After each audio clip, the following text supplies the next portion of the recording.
ഈ അരിവാൾ ചുറ്റിയ നക്ഷത്രത്തിൽ ആരെങ്കിലും ജയിച്ചിട്ടുണ്ടെങ്കിൽ അത് കടകംപള്ളി മാത്രമാണ്.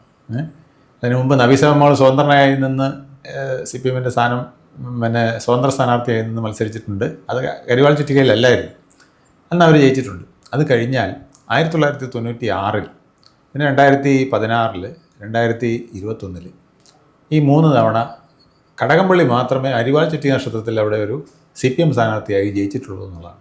അപ്പോൾ ഇത്തവണ ഒരു പ്രധാന ചോദ്യം ഇങ്ങനെ സ്വർണം കെട്ടവൻ ആരപ്പ എന്നൊക്കെയുള്ള പ്രശ്നം നിൽക്കുന്നതുകൊണ്ട് കടകംപള്ളി അവിടെ നിർത്തണോ എന്നുള്ളത് പാർട്ടി വളരെ കൂലങ്കഷമായിട്ട് ആലോചിച്ചു.